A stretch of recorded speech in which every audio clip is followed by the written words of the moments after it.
Hi, this is Ren Menon. I'm the CEO and co-founder of OrthoFX. In this podcast, you will hear about how AI and innovations in polymer science changing the face of orthodontics. OrthoMarketing.com, 360-degree digital marketing solutions for your practice. All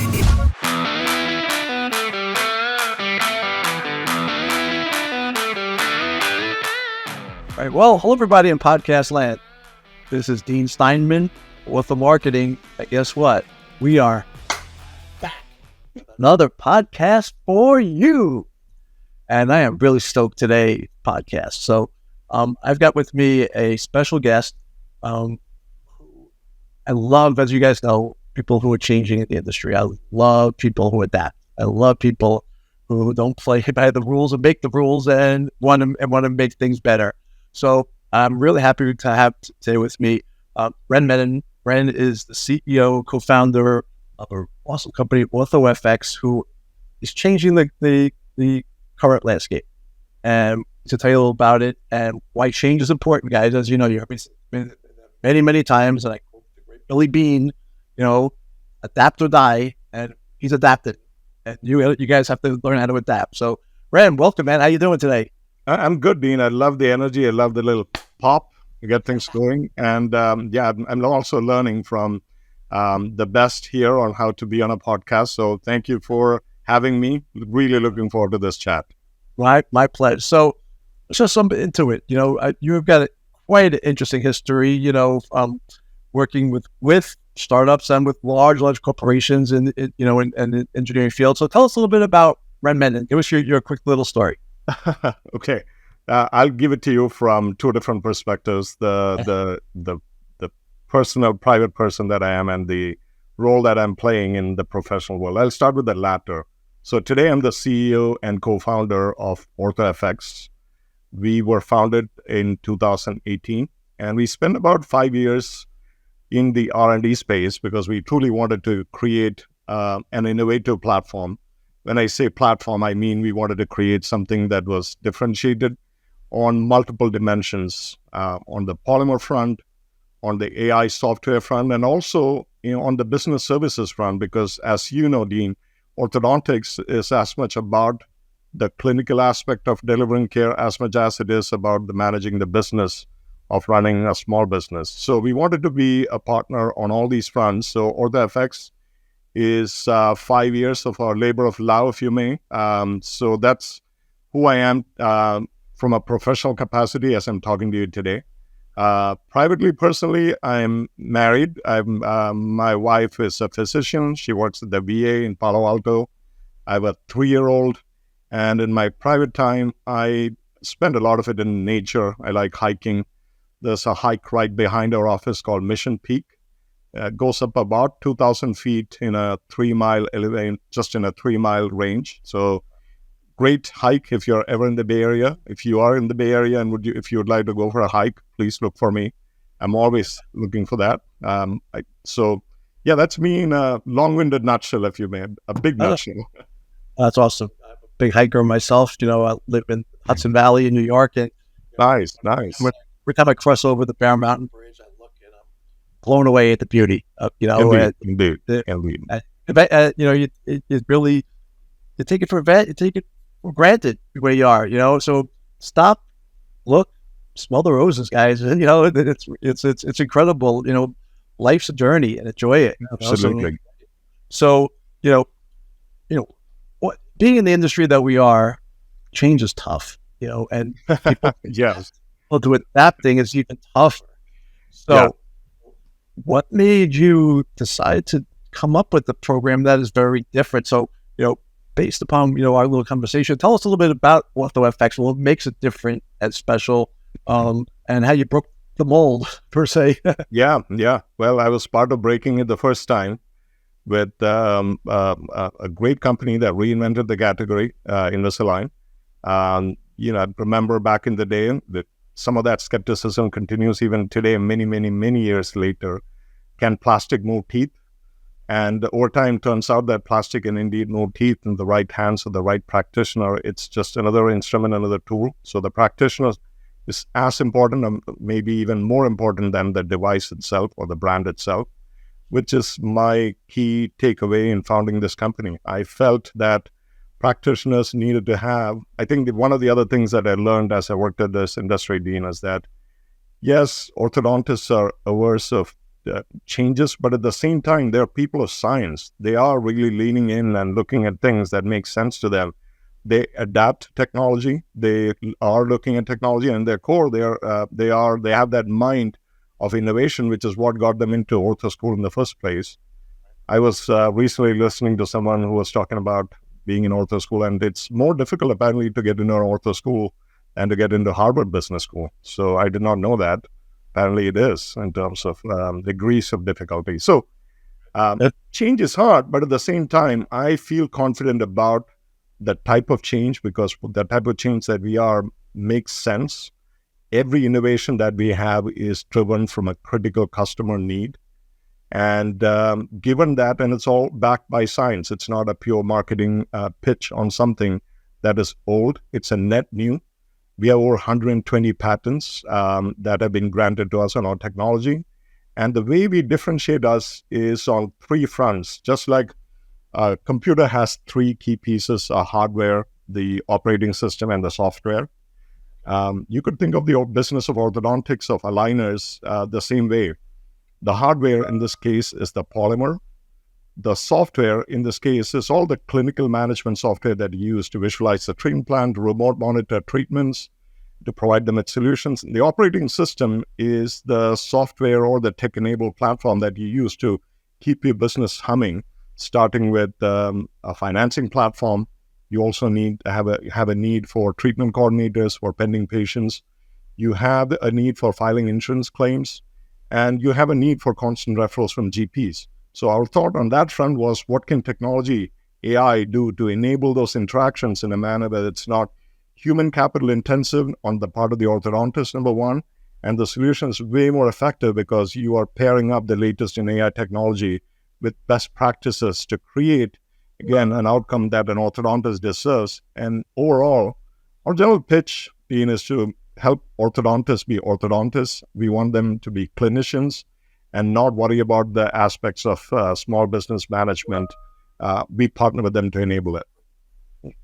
So what industry would you say OrthoFX is? What I know about Invisalign, they're a technology company. They're not a plastics company. They're not a liner company. They're technology. They're innovators. What industry are you in? That's a great question. I think we are in the health and beauty industry. Our core is innovation, and our core in developing that, our presence in that industry is to create differentiated propositions, which means that we lead with innovation, which means that we are going to be innovative on multiple dimensions, like I was telling you about. We are innovating across multiple disciplines of science, including the polymer science aspect of it, software, AI, and also the business model. So in all these three fronts, we have thought about what makes sense in today's world. And one of the challenges that I've seen in this industry, Dean, is that innovation is somewhat stymied. It is something that ends up being on a PowerPoint slide. But if you really dig a little bit deeper, you will see that all the brands out there are similar way more than they're different. Like, for example, let's take the polymer. The industry basically runs on two polymers. Invisalign has their own captive polymer. And then all the other brands, almost all of the other brands, use another polymer, which is developed by a company owned by Steinman. They buy it and they rebrand, repackage it through different names.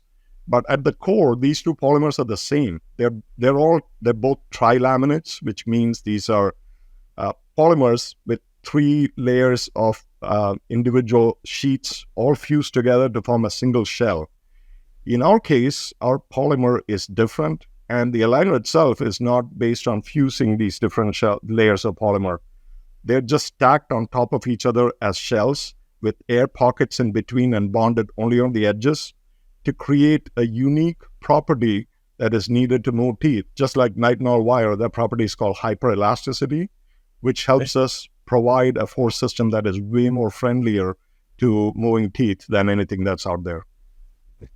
So we first talked and first met, I was very excited to learn more about your nighttime program. When I have my Invisalign on and see my great straight teeth, thank you, Dr. Glazer, who helped me out with this. I had to wear my Invisalign 22 hours a day, and if you don't wear 22 hours a day, so now, we've bet you can only really need to wear them at night now. What do you mean? No, 22 hours a day. So help me understand this rationale now, because, if everybody's, stuck in the brain 22 hours a day, now all of a sudden that's not the case. So how do you handle that? Because you go to somebody and they say, no, we have to use 22. And you're like, no, you don't. How do you handle that? What's your response? Yeah, I think that's a very fair question, right? I think this is the same question that was asked when plastics were used in place of metal to mold teeth. And it's a very fair question. The skepticism is real and we embrace it. The way it works is by, again, using a force system that is truly unique versus a force system that exists today. So the problem that we have with the aligner polymers of today is that it exerts, all these aligners, they exert too much force up front, almost up to 1 kilogram. And we are happy to share the studies that exist in this space, we have done in this space. This is also why aligners hurt a lot when you wear the aligner. And then about 3 days, all the force dissipates, making the aligner, almost a retainer. So in terms of active hours of an aligner, it's far less than 22 times 7 days. It ends up being much lesser than that, a fraction of that. After that, the problem of patient compliance. Most of the patients, about 90% of them do not wear it for 22 hours. A high majority of them wear it only for a fraction of that time. So our thought was patients will be patients. What can we do given the challenges that we have with patient behavior to create a polymer that can substantially reduce wear time? And then that's when we went to work in our R&D labs over the last 5 years. We crafted a polymer and an aligner construction which has proven to be as effective as the existing aligner systems that you would wear for 22 hours, except in this case, you wear it for 9 to 12 hours. So a couple of things on that. You have to wear the 9 to 12 hours continuously. And then you need to develop a habit, if you may, which we hope is easy with the 9 to 12 hour, because once you get home, say at 8 o'clock, you'd start wearing it and you can wear it till the next day at 8 o'clock till the next day morning. And then beyond that, some of our practitioners, orthodontists, advise their patients to wear it as much as they can during the day, as opposed to what they're told today, which is you have to wear it the whole time. And then you may get a few additional hours, you may not. But the polymer has been proven as cleared by the FDA for this indication, which is 9 to 12 hours to deliver the same results as a 22-hour aligner. We have about 6,000 data points where we have measured data and the force ability for this polymer to move the teeth over time. And we have several finished cases of all complexities. So if you're a skeptic, I request you to give it a try and, try it maybe on yourself, staff member. And if you like the results, come on board. Well, that's going to be a differentiator of people who do try it and they see that they'll get the same results. And because you got to stand out, there are, a few years back, practice we work with, the only game in town or they have a little competition. Now, in the last couple of years, you have more competition than ever. You've got direct to consumers. You've got companies like Invisalign who can the direct marketing to the public and then try and refer it. You've got GPs who are doing it, Invisalign. So, there's only a finite amount of people in orthodontics right now in treatment. So how do you stand out? Well, you don't need to be wearing it all day long. You only need to have it at night and you get the same results. That's a no-brainer, right? Right, exactly. And that is our promise, and that is what is proving out to be correct. Orthodontists who are using our product, have leaned into the product, start with skepticism. They start a few cases, they see the results, and then we have a few practices that have turned their entire volume of patients to using nighttime. Like I said, the wear time recommendation is 9 to 12 hours. The orthodontist could recommend more if there's a need for that for a given patient and their really good at making that assessment, as you can imagine. These Sure. practices have experienced a substantial amount of growth combined with patient marketing that we offer in conjunction with the practice. We do co-op marketing with the practice to drive differentiation for that practice and net new patients for that practice and that practice alone, thus helping them grow their business. So yes, so this among a sea of undifferentiated players, this can really help you stand apart. Now, AI is a big part of your platform there. Yes. And how do you keep up with this technology? Because something that comes out today in a week could be old and obsolete, because it's going at such warp speed, the AI world. I mean, think about it. ChatGPT came out in November of 2022. Yep. Basically, it's been out forever. It's only out for 8 months. Yeah. It feels like it's in everybody's world. Like, if you don't know what that is, what rock are you under? So, so if you're using, AI as a big part of your platform, all right, is that when you work on it, how quickly is you have to change? Yeah, that's a great question. We like I was saying earlier, Dean, we are a product company. About 75% of our monthly spend goes into R&D and product development. I'm sure over time that will change a bit as we invest more in sales and marketing, like as we are beginning to do now. So this investment really helps us stay ahead of our competitors in terms of being able to adapt to these changes and create meaningful solutions for the orthodontists to make their lives easier. For example, we saw that there was a real need for a financing platform, and we felt like patient financing platform. And we felt that the patient financing solutions that exist out there, they're way too expensive. Some of them are charging like exorbitant fees. And in some cases, orthodontists are keeping that loan, if you may, on their balance sheet, charging a credit card monthly. So we applied AI to this problem to create a fintech platform called FX Pay. We can finance 100% of patients with very low fees. I would challenge any other financing platform to come to compare our fees, and I feel pretty confident that we'll come out ahead on that. So that's one way, and that, as you can imagine, fintech is, you don't develop a dental orthodontic company with fintech at its core.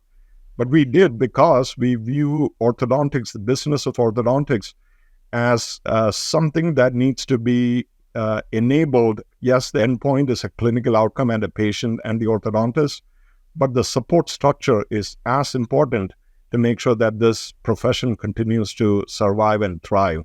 So that's one example where we have applied AI. There are a few other examples of AI application on our platform. Like, for example, we apply that for remote monitoring. We have our own remote monitoring platform called FX On Track. And also, we have a platform called FX Collaboration, where we drive GP referrals and GP ortho collaboration, driving new business to orthodontists through a network of GPs who are local. Interesting. Do you work with GPs and support them as well if they were looking to offer orthodontics? We do, but in this mode, I think that the reality is that access to care is extremely important. You could do it two ways. One is DTC, where the doctors are entirely bypassed. We feel that, in fact, one of our founding moments was when we saw one of the brands supporting a DTC player that we felt was absolutely immoral. It may be legal, but immoral is what we felt. So that was one of our founding moments of this company. So we always want to support doctor supervised care in person. So GPs could serve as a great entry point. There are about 80 million patients on GP practice management systems that could be candidates for orthodontic treatment. FX Collaboration, our AI-driven platform, is created to unlock that demand and funnel those patients over to orthodontists. GPs may do some cases, but they will do cases that are in the right clinical criteria for them based on their comfort level. So what advice would you give to somebody that is going to be starting a technology company? I've done a lot of great podcasts, a lot of orthodontists that put on their entrepreneur hat. Mm-hmm. People like you. So, what bit of advice would you give somebody who wants to jump into the technology world, in the dental world, orthodontic world, as far as be careful, right? So, Yeah. I'll start with that theme. So I think this is something I learned the hard way. I'll start with the theme that you kind of ended with, which was about caution. So I learned this the hard way. It almost always takes twice as long and double as much. So just be conservative in your optimism, but be extremely optimistic, because that's on many days where your odds are strongly against you. You need to have a strong conviction. One of the other principles that I go by is strong beliefs, loosely held. So when I'm convinced of something, I'm extremely bullish about it. I go after it. I recommend. And then at the same time, if data is proving otherwise, I do not, the fallacy of some cost, if you may, you just need to be open-minded in your core to be able to also listen to what the market is telling you. Last but not the least, I would definitely encourage looking at successful business models in other industries, other geographies for inspirations, because I feel that in many cases, the dental orthodontic industry is far behind on embracing some of these global changes. Like, for example, like changes on the polymer front, changes on the business model front.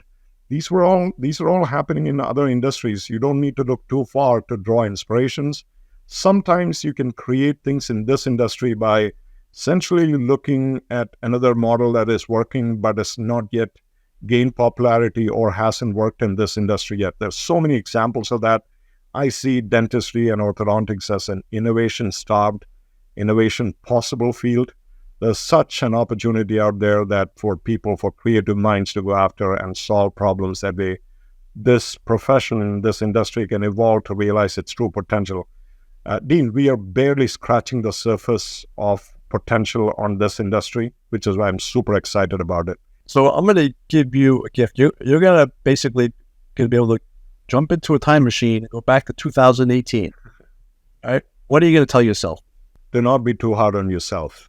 I think one of the things that I always do, and this is something I tell myself in my personal life too, I've been extremely hard on myself to the point where it affects your ability to just take the right learnings. Over time, I've learned that everything, I believe, happens for a reason, and there was a teaching moment that happened during the course of it. I don't want those teaching moments to be lost on me in the pursuit of self-pity or self-criticism. I would like to stay in the now. I would like to focus on what can I do based on the learnings that my past has provided me, and solve things and move things forward to my best ability in the now. So that's something I would tell my 2018 self. Good. So now I'll give you another gift. I got a couple of gifts for you, man. Appreciate it. Thank you. You have the ability to now have lunch with anybody in history. I've thought about this for a while. So does it have to be just one person? Because I have an army of, I can pack a room of 200 people. I'll pick one person, especially, the changing landscape that we're in, where this conflict, we are fraught with conflict. I definitely have a lot of respect and admiration for the human being that Mahatma Gandhi was. It's one of my favorite movies. I have just admiration about how can you be so focused and how can you be so self-effacing and self-sacrificing in the pursuit of an outcome, and also inspire a whole generation, a billion plus people who are just a very diverse group of people to focus on one thing. That would be someone I would love to. I may not be able to speak because I'll be starstruck or just. But that would be one person I would be, if I had to pick one person. Mahatma Gandhi is definitely the number one on my list. All right. So now you're stuck on a desert island. All right. And you can only bring one food with you. Oh, this one is easy. This one is super easy. Okay, it'll be buffalo chicken wings. Yeah. So those who know me will know that you don't need to know me in depth. Within the first 2 hours, you'll know that I'm a foodie and I'm into chicken wings. So I had I keep log of I take my chicken wing business seriously. I keep a log of the type of sauces that I like, the type of places, and we compare notes. My brother, just not by design, he was the head of marketing at Buffalo Wild Wings. Oh, kidding, really? Yeah, it's just, it's kind of like one of those things where you have a passion and the job attracts you. So we were both passionate about chicken wings, and we ended up heading Buffalo Wild Wings as a marketing lead or head of marketing. So yeah, that would be my one thing. I can eat that all the time, everywhere.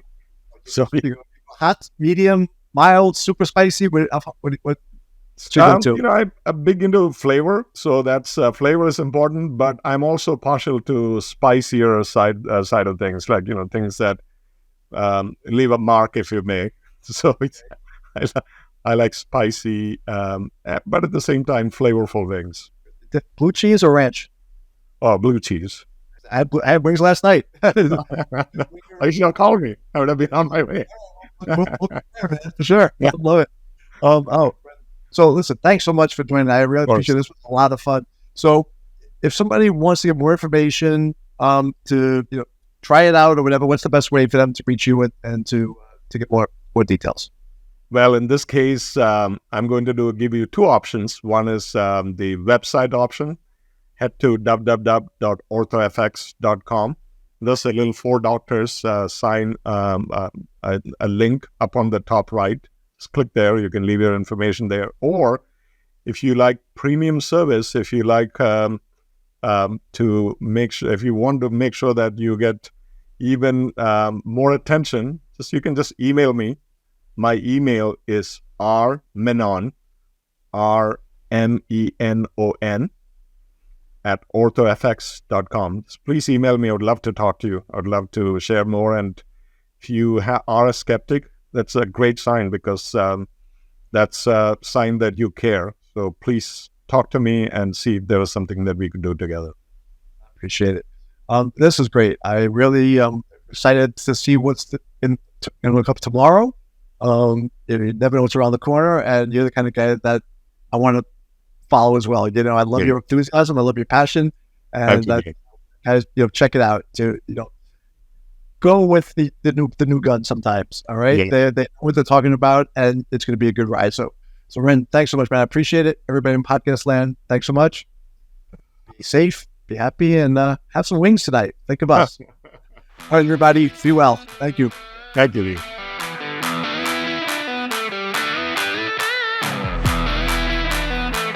OrthoMarketing.com, 360-degree digital marketing solutions for your practice.